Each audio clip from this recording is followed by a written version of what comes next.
viewers! Welcome back to my channel guys! Andito tayo sa Dublin City Center!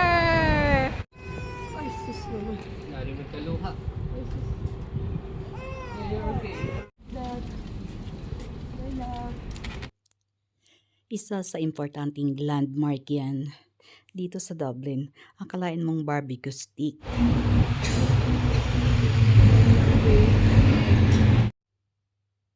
I'm so sorry, nakalimutan kong i-research kung ano yan. If you know that, please comment down below.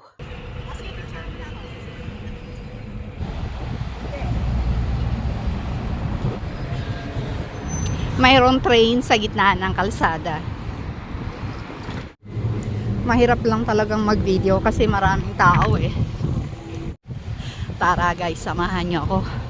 Mag-iikot dito sa city center para magkaroon din kayo ng view dito sa Dublin City.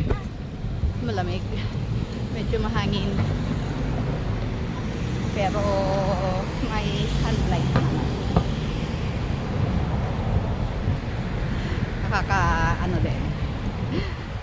Nakakayang mag-video kasi nga maraming tao sa tabi. So pipiliin lang natin yung wala tayong ibang tao mahagit.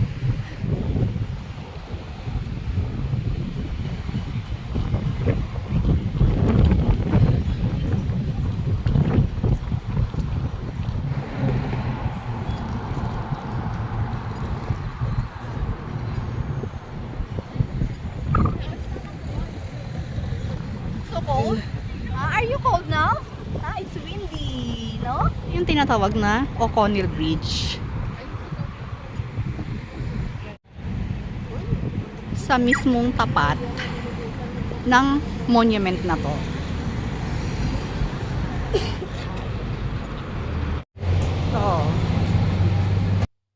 Sa kasamaang palad, hindi ko napansin na bukas pala ang body bag ko habang naglalakad.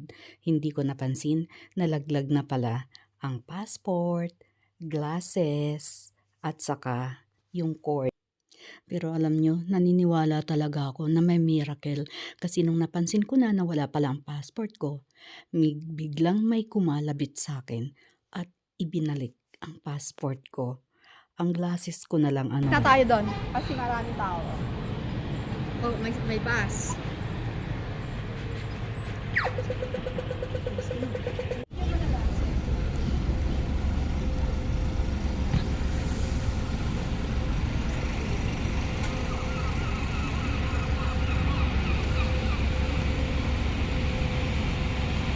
Restaurant ang loob dito na para siyang library. Nakita lang namin to sa isang vlog kaya pinuntahan din namin dito.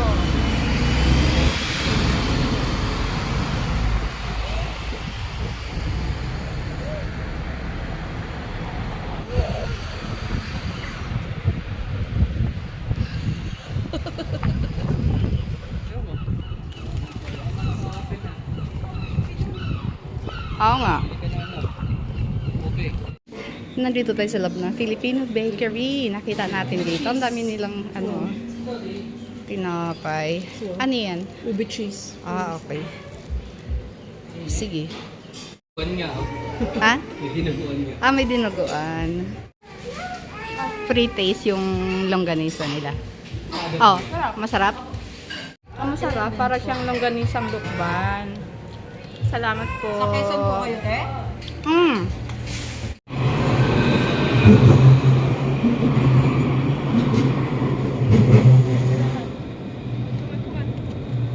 Pwede na dito. May Metropolis nila. Guys, mabuti na lang mayroon akong walking Google dito. Mayroon nag-aano sa akin. Bibigay ng description.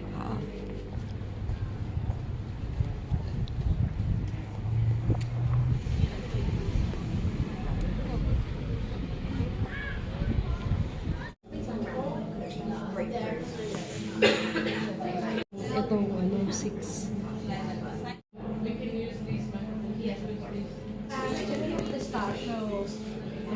Wala namang binili yan. Yes. Guys, nandito tayo. tinry natin yung ano nila, sikat na macarons. Wala to, meron to sa Paris eh, kaya lang. Nung nandun kami, out of stock daw. Tinuro kami dito, kaya dito kami bumili. Kaya dinayo namin to sa Dublin. Lies! Dito sa Ireland. Tapos meron din sikat na...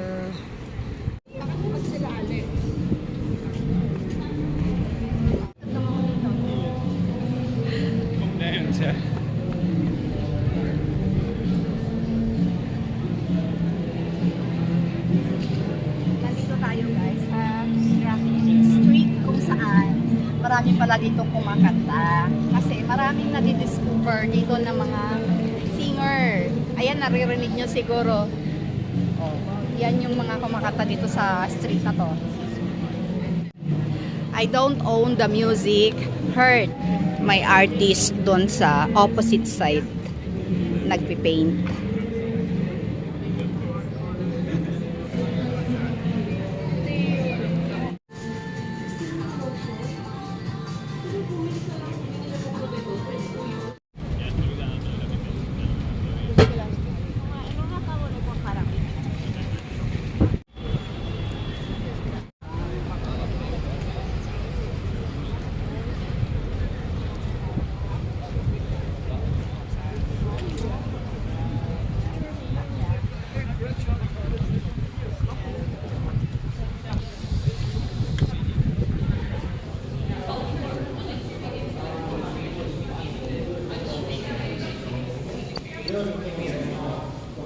Sa dito tayo sa Trinity College.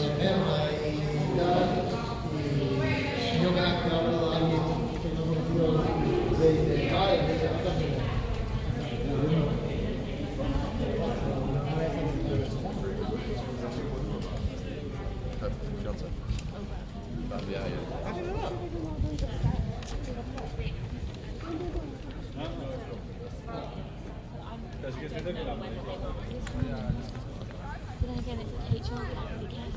Well, yeah, they don't. So, but she might.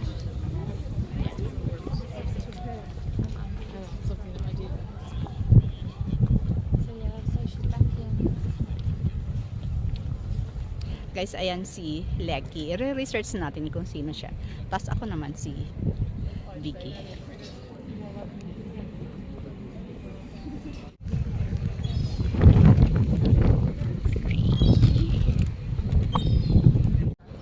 Sa likod natin guys, yan ang library ng Book of Kells.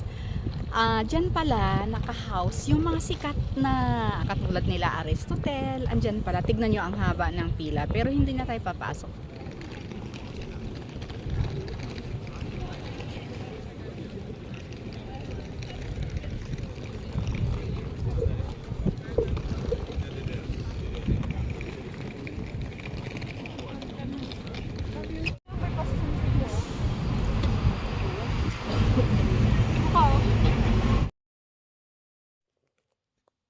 Grabe talaga yung nangyari sa passport ko kanina. Sa dinami-dami ng tao, akalain yung nahanap niya ako. Saka na ibalik sa akin yung passport. Siguro, tinignan niya yung picture ko. Kaya sobrang thank you Lord talaga. Kung hindi, naku, malaking problema ko yun. Old Bank. Tignan mo naman yung structural design niya guys. Oh.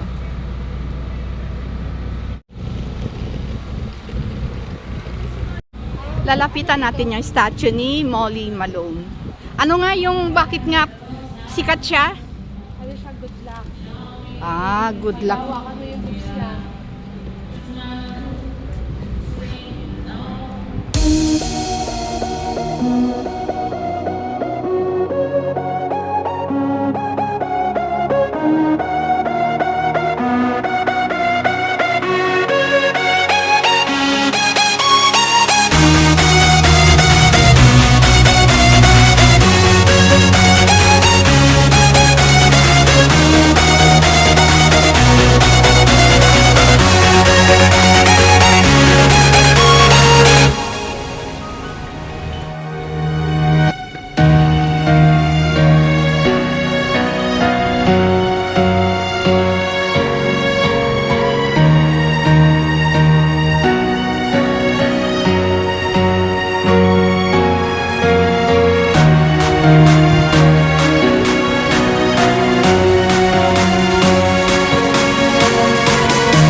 tourist landmark pala guys, yung Temple Bar na yun. Kaya ang daming tao, di ba? Ang daming turista. Parang hindi ka raw nakarating sa Dublin kapag hindi mo napuntahan talaga yun.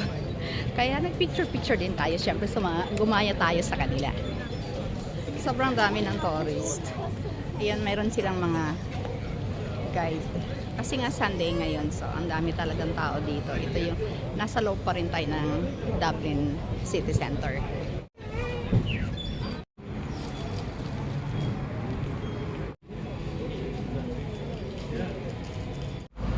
Tara, lakad pa tayo guys. Samahan nyo pa rin ako sa pagkagala dito. Mayroon pa tayong pupuntahan na isang sikat na destination dito. Ang daming ang tao nakakatuwang maglakad.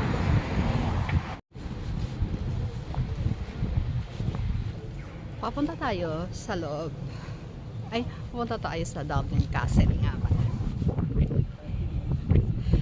Guys, ito ang Dublin Castle.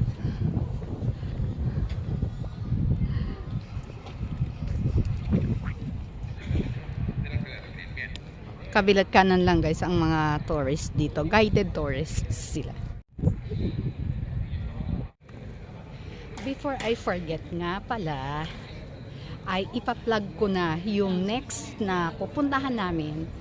Maybe by next week, pupunta tayo sa Belfast, kung saan ginawa ng actual talaga yung Titanic na barko.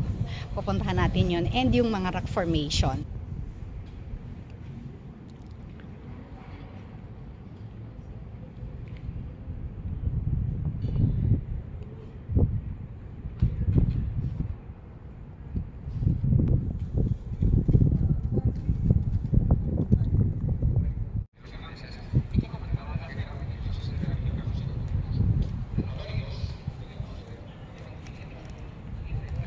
Ito ang side view ng Dublin Castle.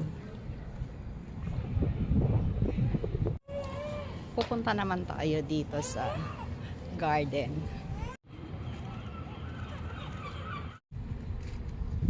So this is the castle's garden. So nandito tayo sa loob. Maaraw ngayon, so parang almost 1 o'clock na ata. So as you can see, ang daming tao sa loob.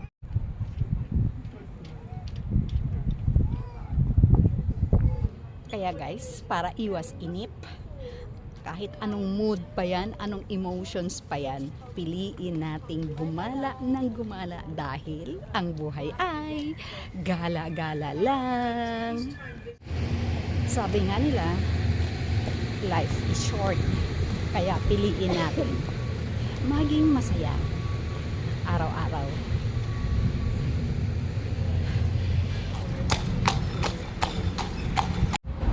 And live as if there's no tomorrow. Make gala 1 week at a time. Leave behind your sorrow, your loneliness, sadness. Dapat masaya lang tayo palagi. Nandito na tayo sa Whitefriar Street Church. Papasok na tayo sa church nga pala.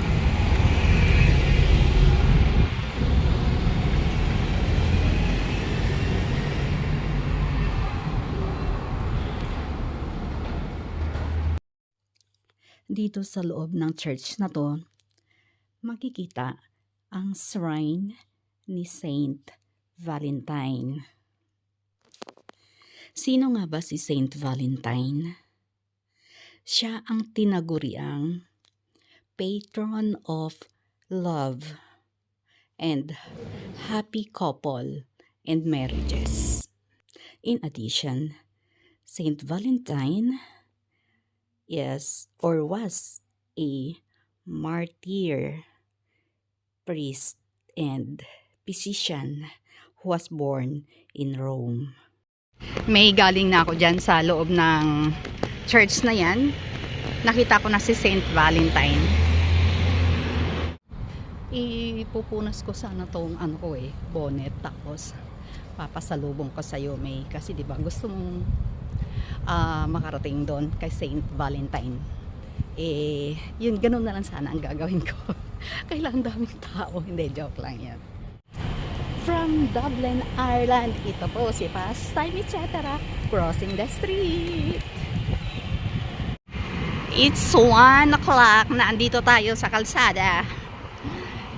Inikot na talaga natin ang inikot ang buong Dublin. Buong city center. Dami pa rin tao, guys. Balik tayo sa Grafton Street.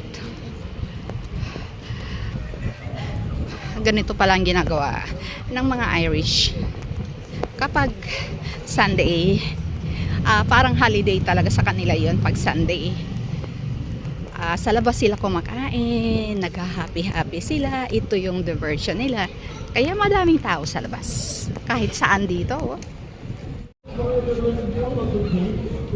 Nandito tayo sa loob ng shopping mall.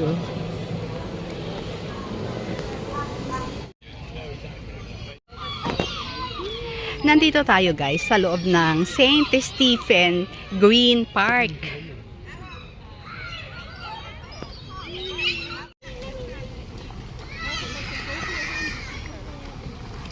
Tuwang-tuwa ang mga bata.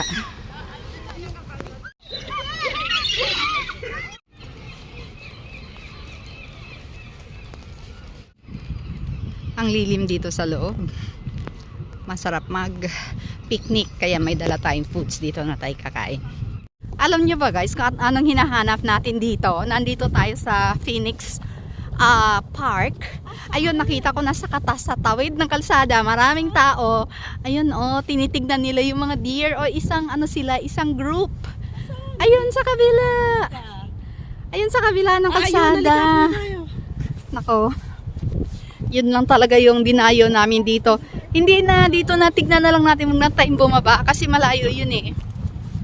Ayun, oh. Sa kabilang kalsada, parang abutin tayo ng ulan.